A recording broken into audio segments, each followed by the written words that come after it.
because Jesus started it all. Don't blame anybody but the man. But it's interesting, of all the many accounts reported by Humberto de Campos, there is one in particular that is very unique. In a book that is yet to be translated into English, named Relatos da Vida. If you read Portuguese, you can find a PDF and read it online. Relatos da Vida. There is a chapter in which he reports to us. Humberto de Campos does not create a story. He's actually describing true scenarios.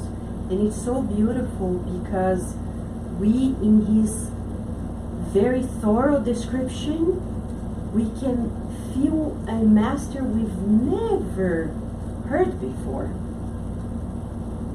And in this particular day, Peter, Simon Peter, and Jesus were there at Peter's home. And many people would come and go, imagine, coming and going all the time. And then 3 people stopped by, especially at that hour. They were a little noisy. A man and 2 women.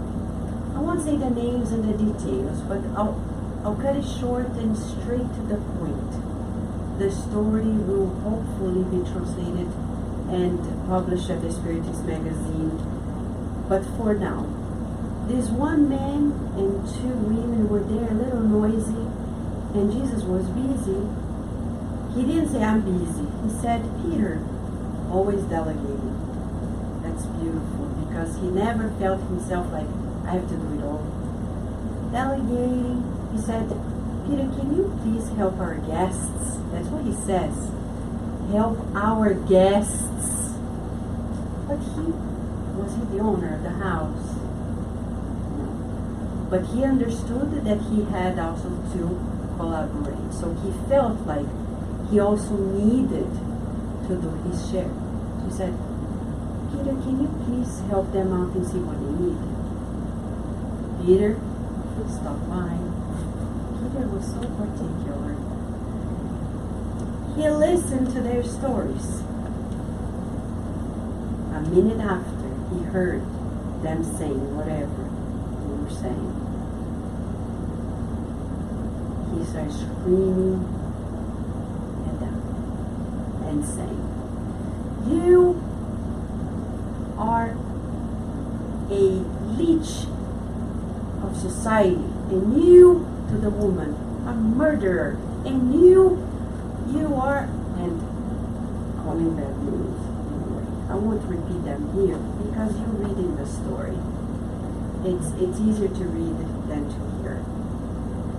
It's about the animal instinct. When we hear, it feels a little different than when we read. And then he shooed them away and closed the door. He turned to the inside of the house, saw the master. The master's face looked sad. Humberto de Campos describes that he had tears in his eyes. And Humberto de Campos describes Peter's attitude towards Jesus as if he were a child who just realized by looking at the Father's face that he messed up and he needed to understand it. So he came to the Master while Jesus caressed his head, a different master. He held Jesus' hands and said, Master, I thought it was the right thing to do. Did I do something wrong? Because, and then he explained case by case, this and that and the other. And Jesus said, I know that they have their shortcomings. And he made a comment per person. I know that X does this, Y does that. But I understand that you, the way that you behave, that you behaved. You are being the spokesperson of intolerance and cruelty. They've come to be helped. Jesus then comforted him in a way, but left to rescue the other ones that were outside, distraught by the way they were treated. And he was left to his own tears. How often we do things firmly believing that they are the right thing to do, that we are being correct, that we're following the rules, that we're being just, sometimes in our family, sometimes at work, or in any other community setting.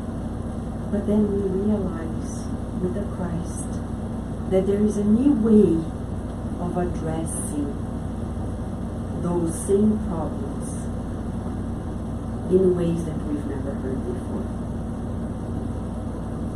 What is the missing link? Why was Jesus able to see a new way of developing a rapport with people who were so mundane? And Peter couldn't see it, as we can't oftentimes. What is the missing link?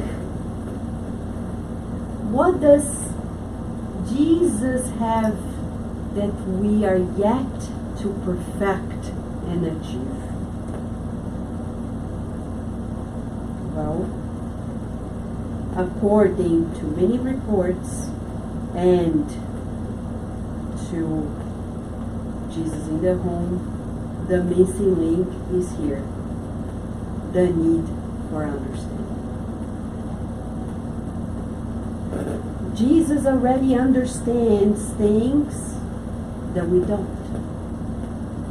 He can see further down the line in ways that we can't. So, how can we actually turn it all around? Emmanuel, Neo Lúcio, Humberto de Campos, they all together will phenomenon here.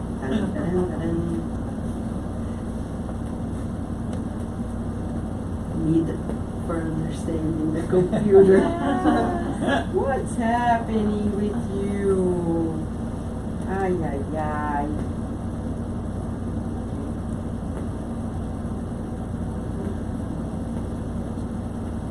Interesting, huh?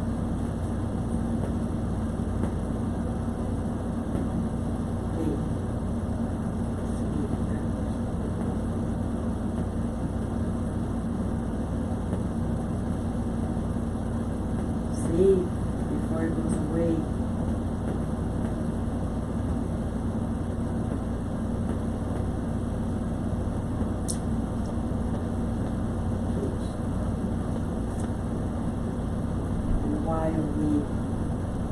It's probably a projector thing, right?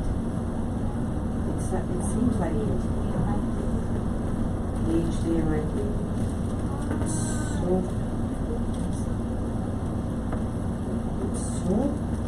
taped on that it doesn't look like it, but maybe.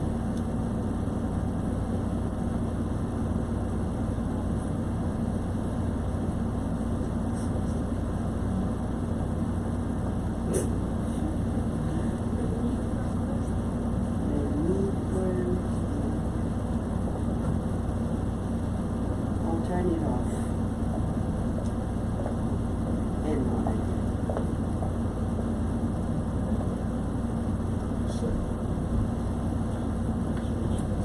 Meanwhile, in this book, Thought and Life, chapter 10, remember, this book is all about its all about preparing to succeed in our reincarnation. Thank you, Carlos. Chapter 10 is about understanding. We need understanding to succeed as humans. The dog needs it? No. The cat? No. The monkeys? No. The elephants, the dolphins? Why am I saying the animals or the plants? They don't have consciousness as we need. So it's on us, it's for humans. It's a human thing. It's not an angelic thing. We don't need to be an angel to achieve understanding. We achieve it much prior to being an angel. It's human to be rational, to use our discernment. But where do we actually practice it? Because in school we boost our intellect, not necessarily the discernment. Often, I would say, I don't like statistics, but I would say based on our studies on emotions, our works on emotions, I would say 99%, and that's very optimistic, percent of people on earth do not often use their capacity of understanding very much. We're very instinctive. We're very instinctive on earth.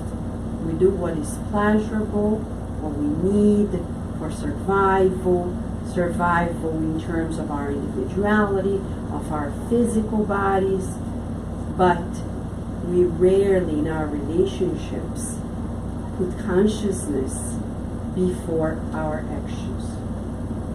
And that's where problems mount, because our ego takes place. Instead of understanding, we place ourselves in it. It doesn't work, we wait. So in this chapter, we're going to discuss further. Our dear Emmanuel describes to us the vitality of boosting our understanding. I won't say more because Carol is going to tell us a story from the book Jesus in the Home. Carol, if the computer doesn't work, you know it by heart. You know it by heart, right? So, if anything, we just turn it off, okay?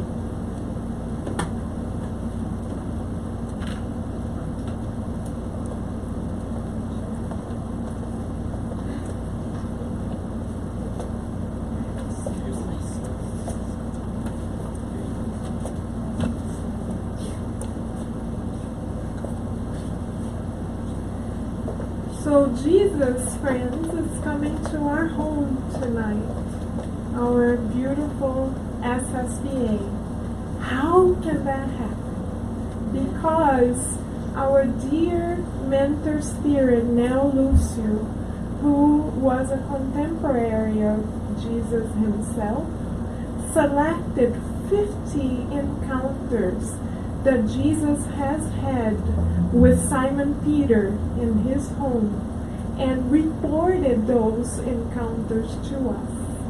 So we now can take a time capsule back 2,000 years ago and actually see ourselves with the Master.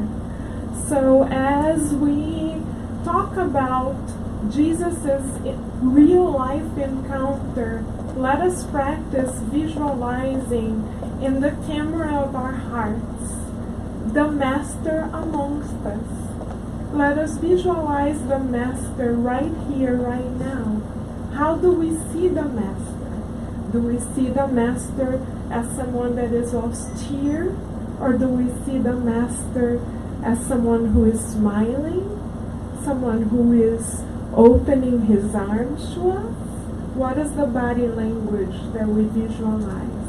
Let us really visualize Jesus physically here, because that's what the book Jesus in the Home, dictated by the Spirit now Lucio through Chico Xavier, makes possible to us, for us to see the Master amongst us.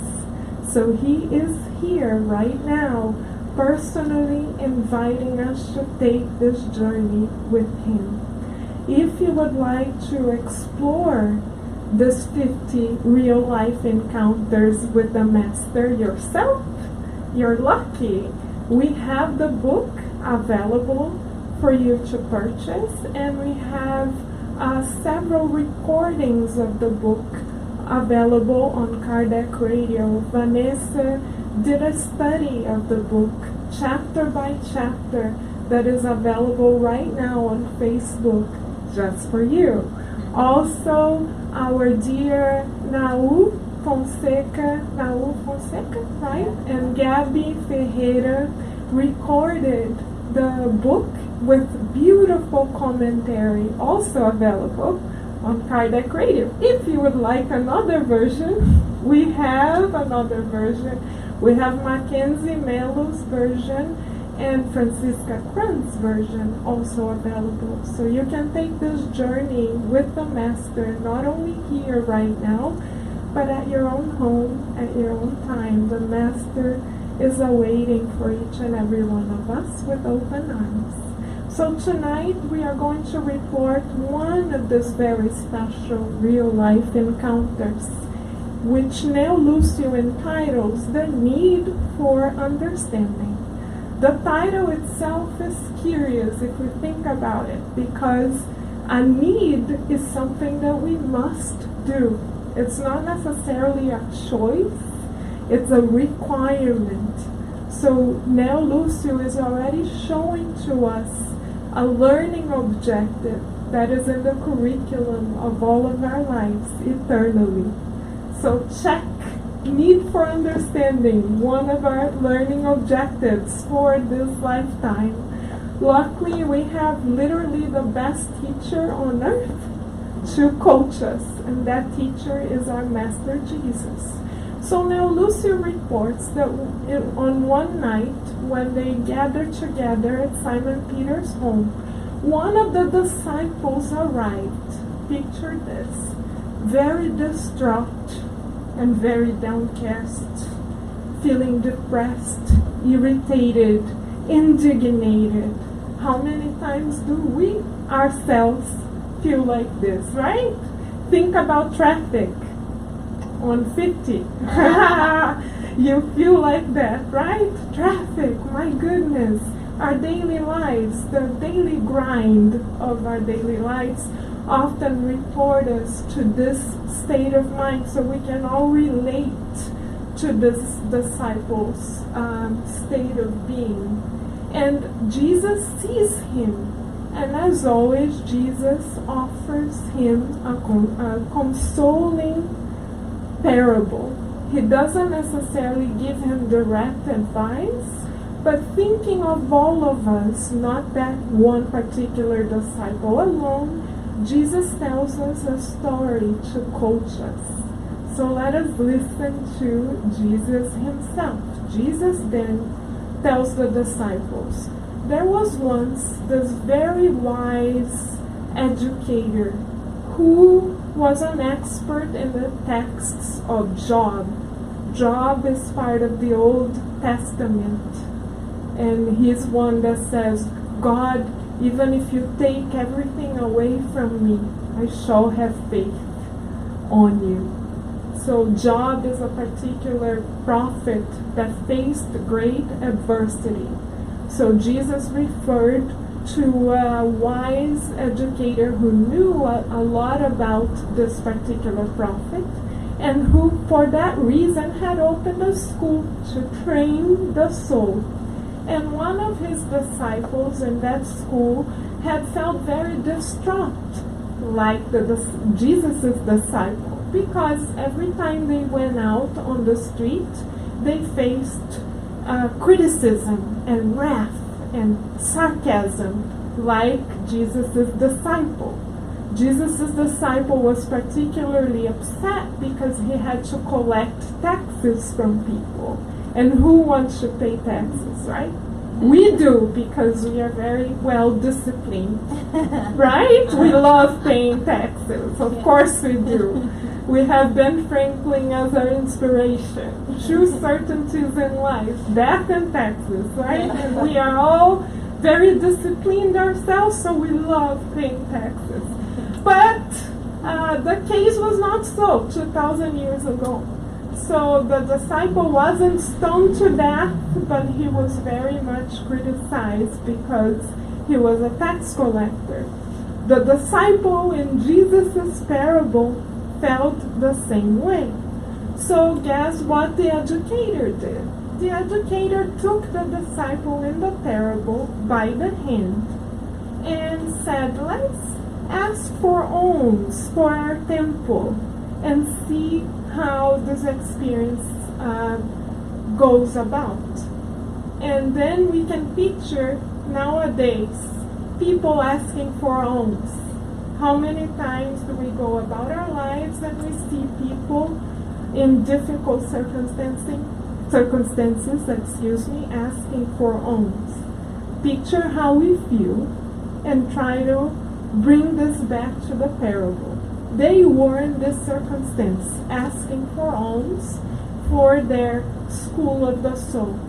So Jesus reports 3 specific encounters as they were walking about asking for alms. The first person they encountered actually responded to them with a choleric response, saying, "Get out of my way, da da da da da da da. I don't want to see you, etc., etc. Get out." And the disciple in the parable said, See what I go through every day? See my point? How many times do we feel like that, right? We feel like saying, see, I knew that was going to happen. I knew it. I had this feeling. We can relate to that feeling, right? I knew it. But the educator of the soul asked the disciple in the parable to take it one step further.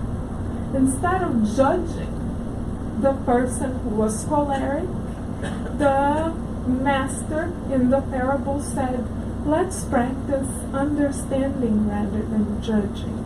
Let's walk an extra mile and see what this person is going through.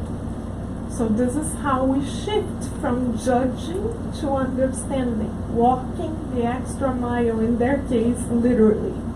So they walked the extra mile, and before too long, that person who was very choleric dropped on the floor in extreme painful circumstances. And the disciple in the parable was like, oh, how can that be so? And the master said, see, he was choleric in this way because he was experiencing extreme physical pain. So then they went forward in their journey and asked for alms again. And the second person they asked for alms didn't even look them in the face, pushed them away. And the disciple in the parable said, see, it happened again. And the educator, let's walk the extra mile. As they walked the extra mile, they saw that that person who pushed them away had just lost their daughter. He was actually walking to the funeral or the viewing of that daughter's physical body. So the master in the story said, see, this is why he acted in this way, because he was experiencing severe emotional pain. So one was experiencing severe physical pain, the other was experiencing severe emotional pain. So then they met yet a third person. The third person said to them, who are you to ask me for money? No, this is not right, etc., etc., etc. And then the disciple said, see, I knew it. And the master, once again, the master in the parable, the educator, said, let's walk the extra mile. As they walked the extra mile, they found out that that very person who judged them so harshly had actually in fact gone bankrupt. And this was the reason why he responded in such a way. So after our Master Jesus reported this parable as a great educator, our Master Jesus said, "Have you learned the lesson?" That's a question for us to ponder upon. Have we learned the lesson? And as a good educator, our Master Jesus summarizes the take-home message for all of us eternal spirits. According to our Master Jesus, the main lesson for us is that when we encounter someone experiencing great physical or emotional pain, where they are reacting cholerically, they are sicker than we are. And according to Master Jesus, it is our fraternal duty before them to help them regain balance and inner peace. Words of our Master Jesus, as reported by Nell Lucio in the book Jesus in the Home, chapter 35. So then the disciples were speechless, much like we are right now. It is my duty to help others gain inner peace and balance. So we might be asking ourselves, fair question, how do we go about helping others regain balance and inner peace? As Vanessa said, we do that by practicing understanding.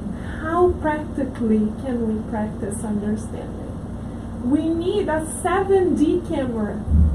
Have you heard of 7D camera before? A 3D camera is not enough. You know when you go to the movies and you see a 3D movie and it feels like you're there? Or if you have ever been to Disney World and you go to one of those rides that are like, whoa, unbelievable. We need technology that is greater than that. Luckily, as eternal spirits, we are granted by God with that technology, the 7D camera. Why do we say 7D?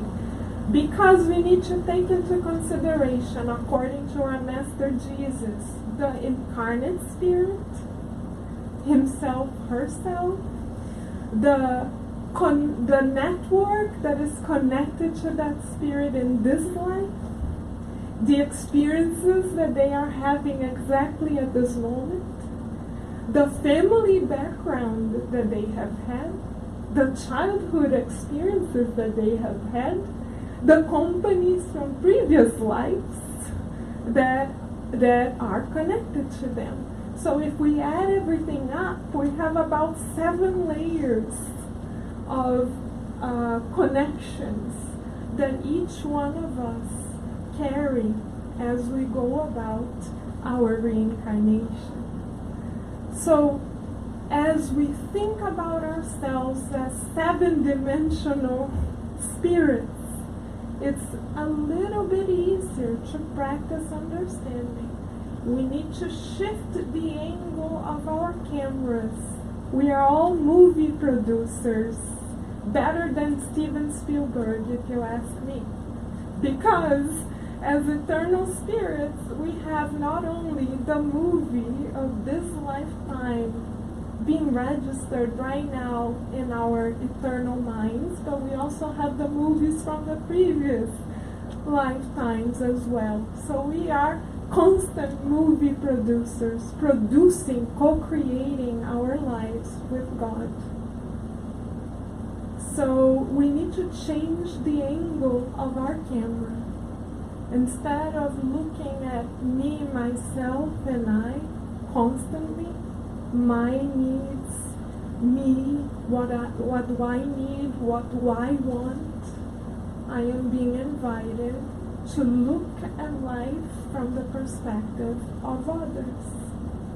This is what Allan Kardec presents to us in the Spirit's book under the 10th law on the 3rd part, law of compassion. Others have the right to be as they are. Love, compassion, love, and justice. Kardec asks, what is justice from the perspective of the eternal mind? Answer, to give others the right to be who they would like to be. So how can we practice that? Especially when somebody hits our nerves. By activating the 7D camera as movie producers of our lives and changing the angle. Practice shifting. So for example, Vanessa gave this example on Facebook. Say you are driving, right, Vanessa, like you do very often, and a certain child is on the back seat, right, and she drops her toy, and she says, Mommy, Mommy, Mommy, I need my toy, I want my toy, I have to have my toy now. As a mother, of course we understand. I'm not a mother, but I assume that as a mother, you would understand. Of course, the child wants the toy, needs the toy. For that child, that toy is the most important gift at that moment. But you cannot stop driving to get that toy exactly at that moment. So what do you say to that child? Sure, you have the right to want your toy. Sure, I understand. But sorry, Mom is driving. Can't stop right now.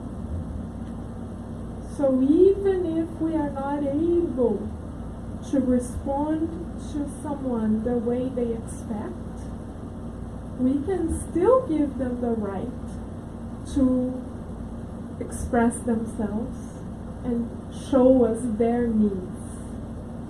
We can practice understanding even when we are not able to respond in the way that is expected.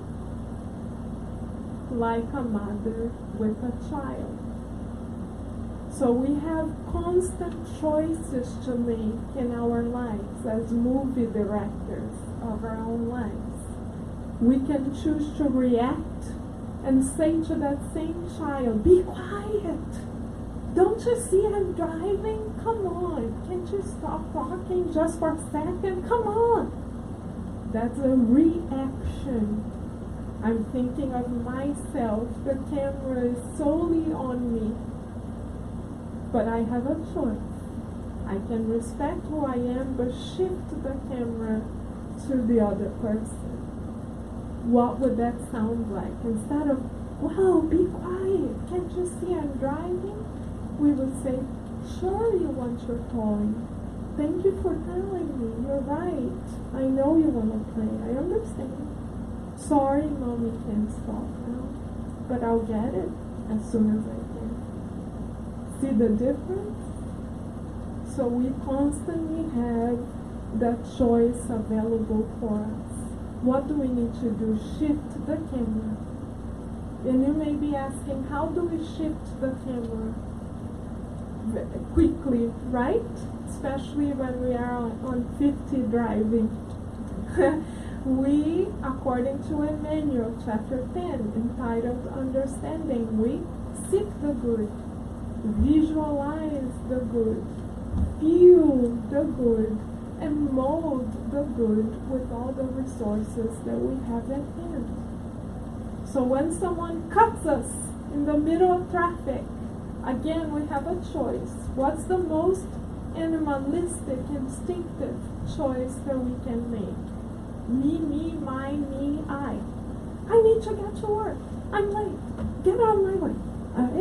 You don't know the boss that I have. I need to get to work now. Come on. Get out of my way.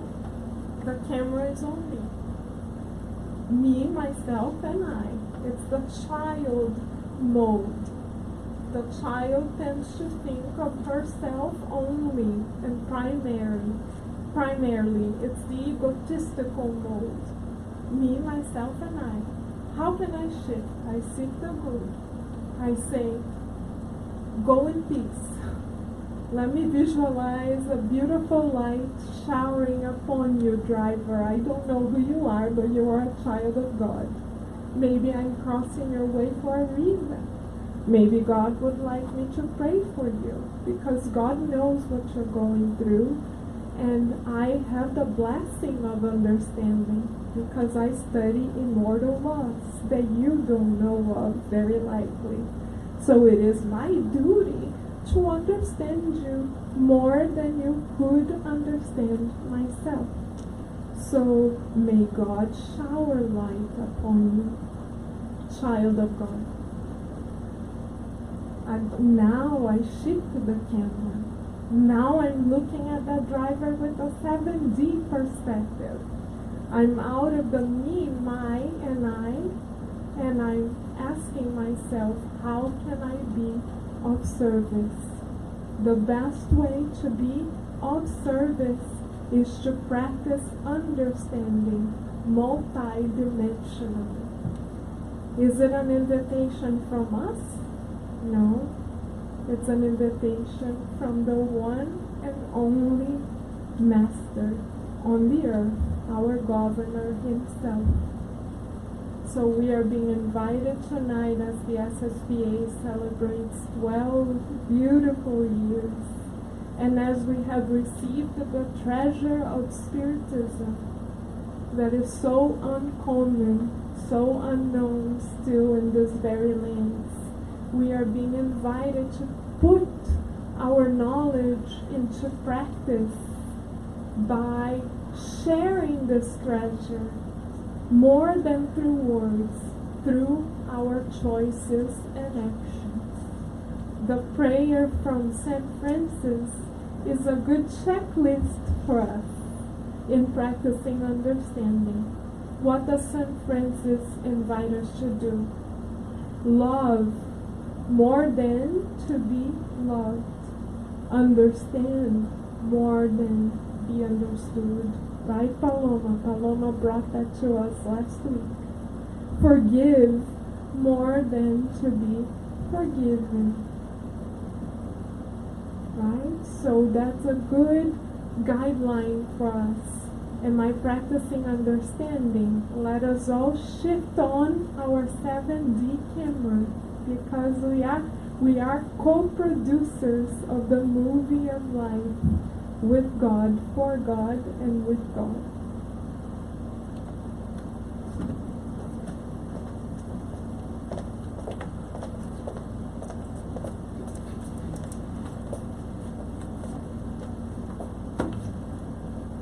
In this need for understanding, as Kara was pointing out to us, there is one psychological exercise that may facilitate. Usually, as we were saying at the beginning, and Kara reinforced with the story that Jesus told us, we tend to focus on our wants and needs. And this is the child mode inside of us. For example, a child comes, it's the end of the day, and they say, before coming to the site, let's ride the bike. Like now, 5:30? Yeah, let's ride a bike. We have a choice. Choice number one, be a child as well and say, I don't want to do it. Because the child inside of us is the one that feels, that wants. The adult doesn't want anything. The adult is pure facts, logics. The parent is about the need to do. So the child inside of us, I want to relax now. So we say, no. But why? because I'm tired. Child versus child. It's not going to work. Majority of parent-children relationship is like that. Child and child. I don't want it. I don't agree. It's not my thing. They say, I want you to sew for me. Teach me how to sew. And you look at yourself like, what do I know about it? Right? But then with YouTube, there is no excuse any longer. You can learn anything in a few minutes, less than 10 minutes. Right? So it's the child inside of us that blocks us from actually have this healthy relationship with our children, with our partners. One wants A and the other wants B. If there's no compromise, we go nowhere.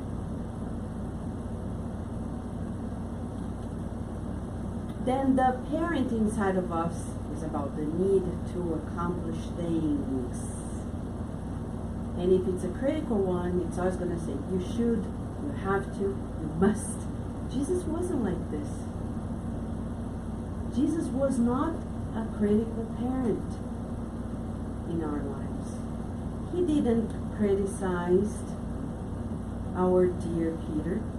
He was loving, caring, nurturing, but at the same time, he was the adult, always the adult. He said, Peter, you're right. These people are in need of adjustment, but you also didn't do your best. I mean, he didn't criticize, he said, you were intolerant. Fact. You were cruel. Fact. And of course, many people didn't like the truth at the time. They don't like it to date. It takes the adult to handle the truth. The child cannot handle the truth. Look at Disney, crowded, because we cannot handle the truth. Of course, it's not a bad thing if you're a child. But if I am an adult and I cannot face the truth, it's a problem. The children, it's hard to explain things to them. The other day I was trying to explain to Virginia about the story of the book 50 years later, Sally and Lucius, and explain because the day before the anniversary of the center, which was the 19th, the day before the 18th was the day we celebrate Sally and Lucius Day. On Sunday you may hear about it. And then I was explaining the story, she's like, but why did that woman behave in that mean way?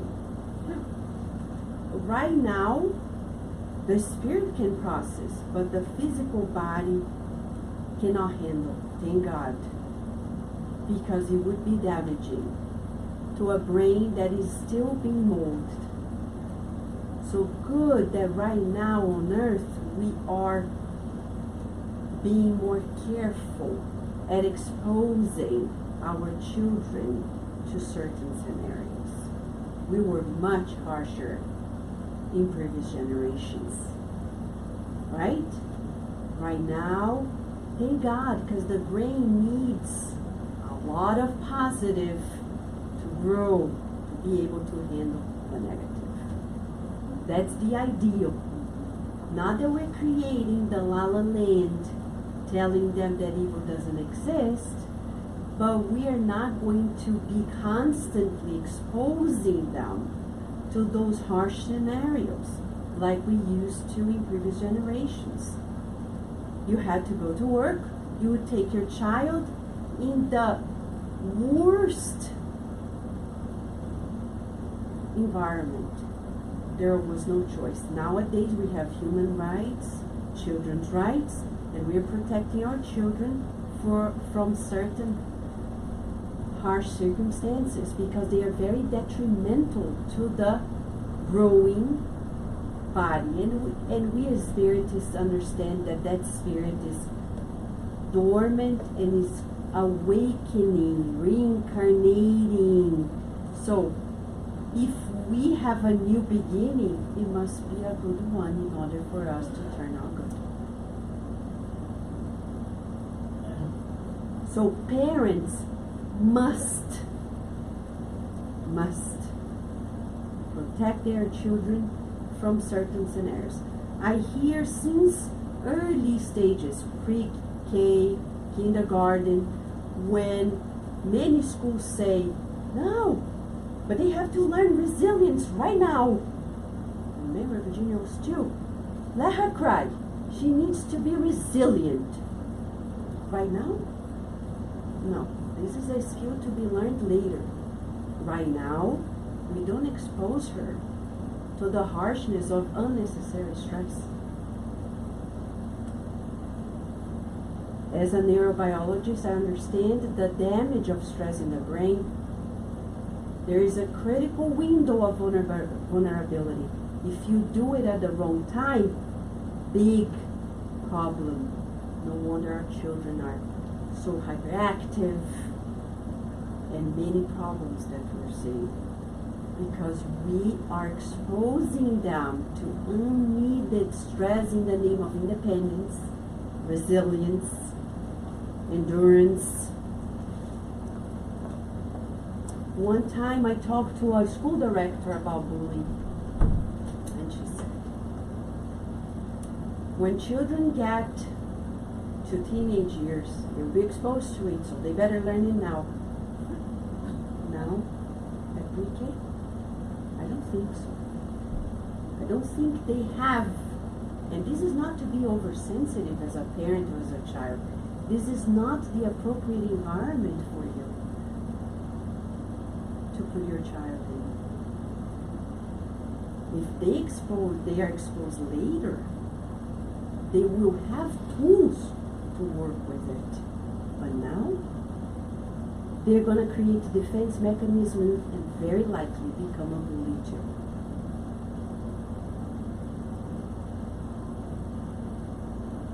So, if Emmanuel, Meio Lúcio, Humberto de Campos report Jesus' teachings and the need for understanding, we need to boost this adult in us. What is the adult? Says Dr. Eric Byrne, psychiatrist, in the 50s, realized that it is in the adult that we establish healthy relationships.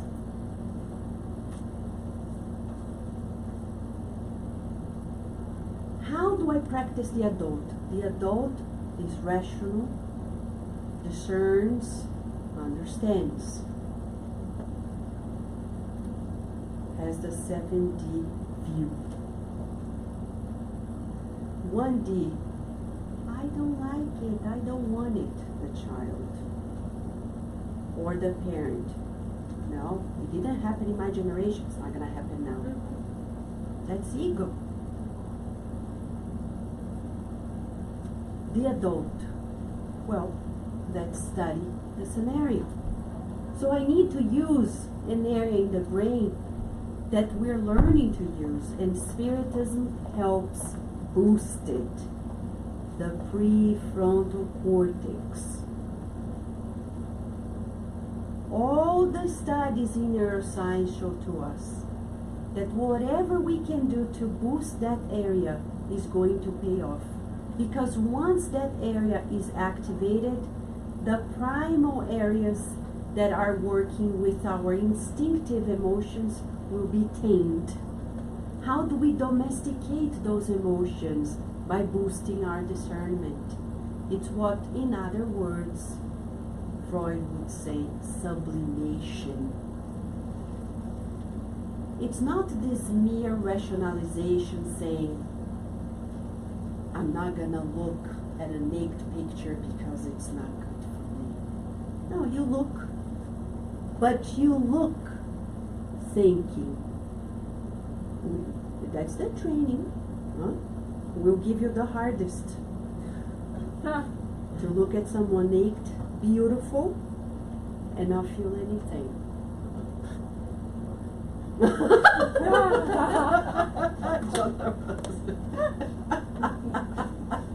So that's the exercise, the homework. But don't make an excuse to browse the internet, okay? Just saying, just in case, because it's summertime. You're gonna see people with different clothes.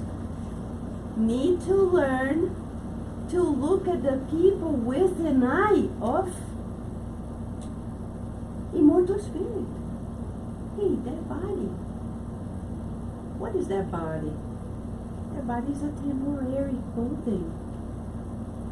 André Luiz reports in his books that physical beauty is so deceiving. Behind the beauty may be a very miserable soul, inferior. And it's a brother or sister of mine. Wow, Vanessa, come on. Seriously. That's how we boost our understanding. You think Jesus would look at people who have less clothes and beautiful and have sexual appeal towards them? I doubt. Why? Because he was not in the human body? No, he was. But he already knew how to see people in this 70 mold.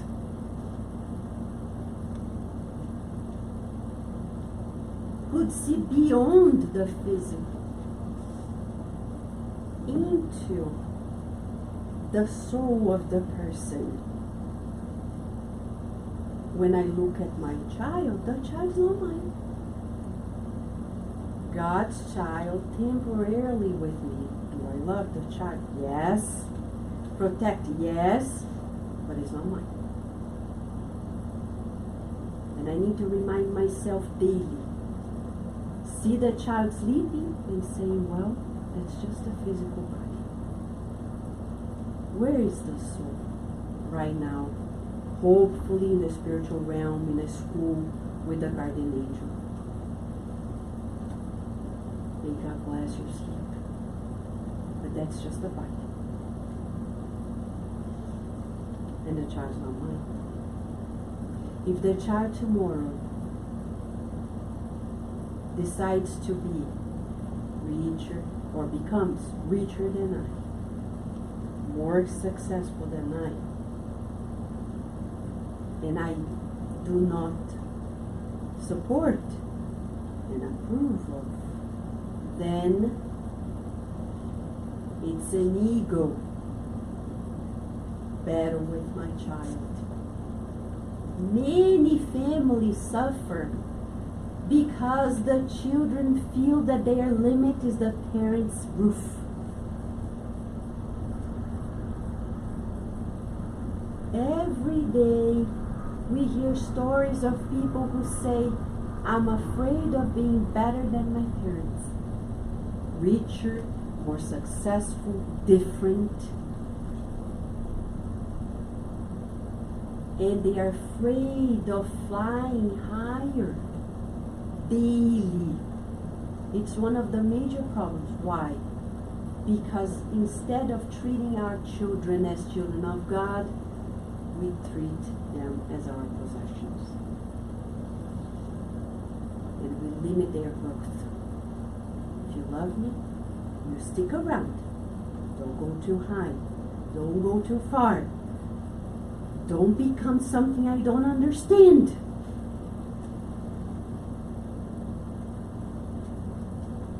And we limit the growth of a child of God. When we contemplate daily this new vibratory tone of being immortal, of being a child of God, temporarily fulfilling these roles, they are temporary. One day our parents won't be our parents anymore. Read the book No Solar. André Luiz' mother comes to him and says, I know, I love you. You used to be my child, but let's get used to the fact that there is more to that. I'm not just your mother, in the sense of I am your sister. Don't get used to this relationship that is temporary. That's why Emilio, comparing to a farmer, tells us that understanding is a way to sculpt the mind. He compares to the farmer that takes care of the soil to have a good harvest. The sculptor uses a chisel to produce a beautiful sculpture. And he says to us, we have our will to sculpt our mind, to cultivate our mind in good thoughts, good feelings, which is the only way to free ourselves from these limitations that are consequence of the lack of understanding. So that's why in this chapter 10 he says, all of us receive inspiration for the future from our celestial Father. All of us, not only the prophets. And all of us suffer the repercussions of the past upon our lives. At the same time, we're receiving the inspiration and we are receiving the actions of our past, the reactions, to undo the handcuffs of evil we forged against our souls because of the child in us that was battling and chose selfishly, egotistically, over somebody else's choice. Or when we egotistically demanded things from others, like in the case of slavery. We forged that against us. So he says the only solution is, and in that case, he's so strong in his affirmation that he uses a particular expression. He says, we must. It's not a choice. It's the only solution.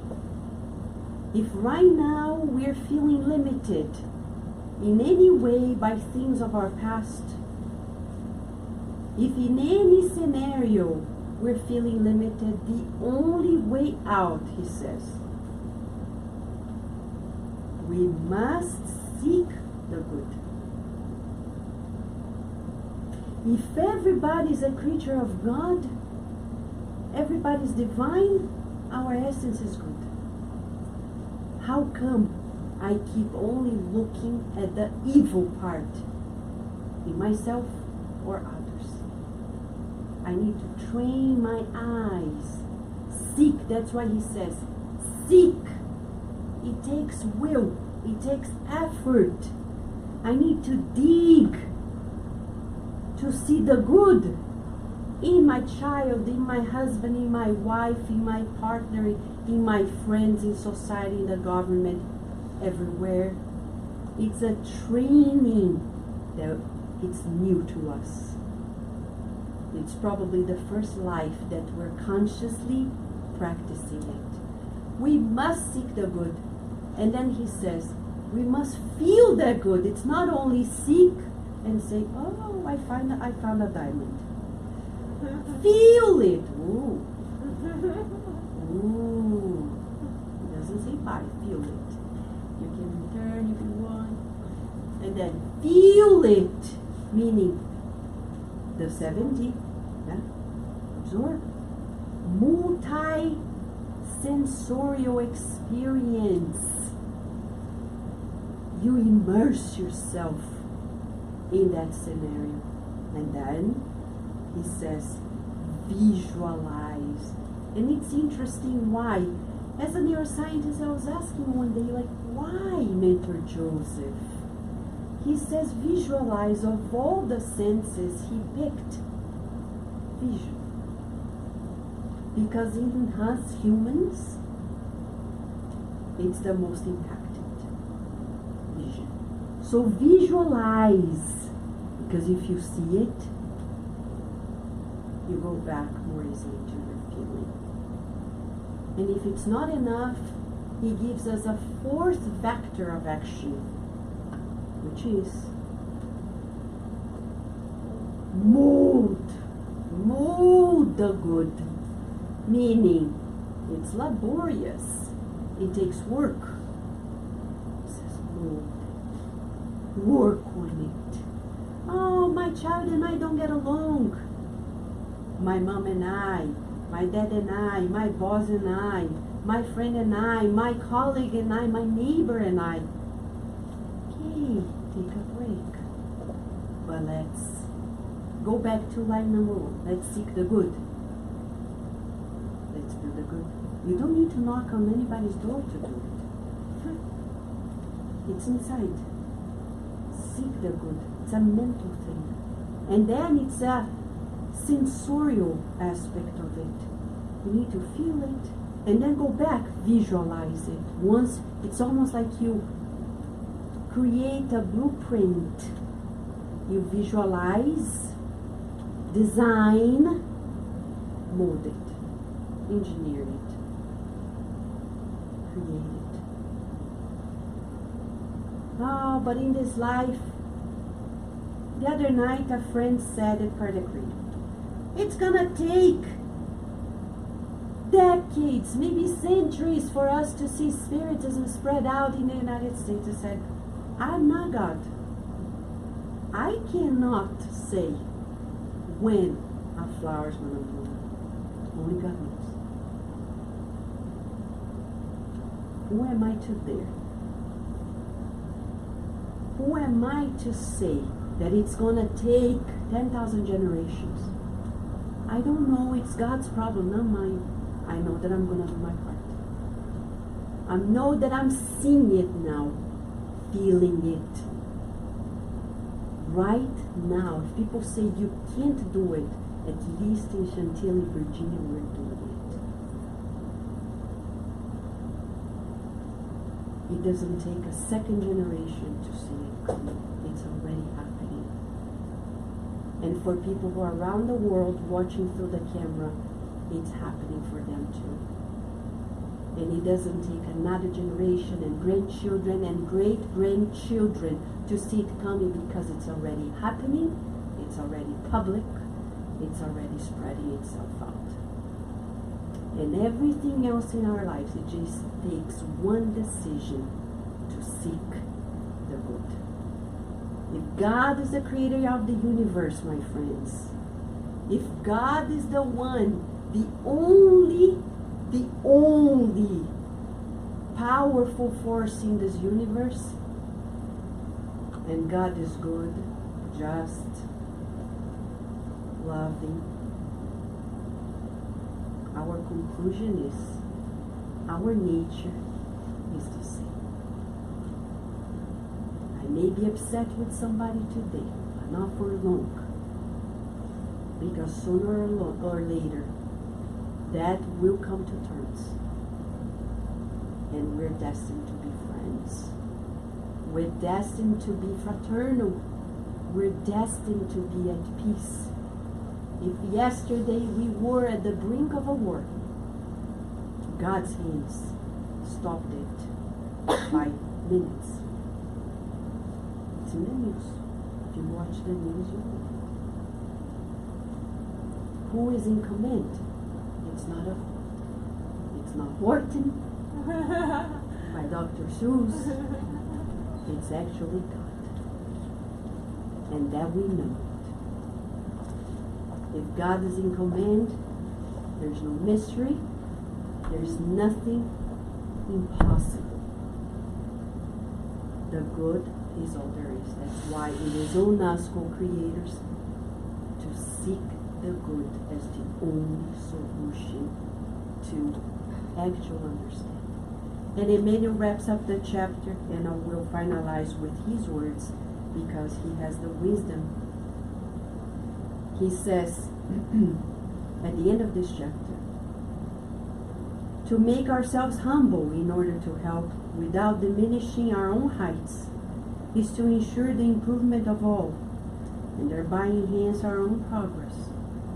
However, only tireless dedication to understanding can guarantee us the necessary balance in the task of our self-improvement. We must take it our most cherished dream, for only love, pure and true, can create in our minds the energy of divine light as it radiates from us into waves of constant renewal. We want to renew ourselves, and Menu says, tireless dedication to understanding. We're very grateful to the root spirits. As Mentor Joseph is reminding us, many years ago, 2003, in Baltimore, Raul Teixeira was visiting us from Brazil. And he said that on his trip from Rio to Baltimore, he was meditating on why disseminating Spiritism in the United States and in the English language.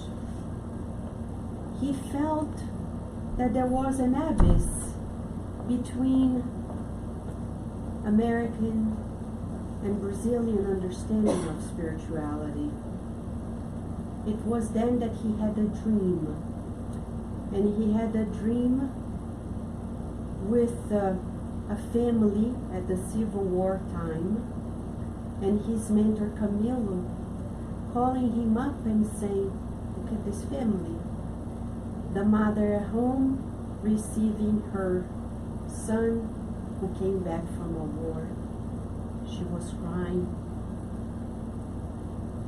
seeing his wounds. And in the crying of their mother, Camilo told Raul Teixeira, they are just humans, just so humans, like all Brazilians. Spiritism is for all. In understanding that beyond nationalities, which is a big discussion nowadays, beyond races, social, economic status, we are humans. That's the greatest understanding. And because we're humans, we need consolation. And the promised consoler has never been so needed in our earth as nowadays. More than ever, we need to spread the good news of the promised consoler, because humanity on earth as a whole is in the same search for peace and love that we are as well. Let us meditate as we dim the lights to receive our passes and express our gratitude.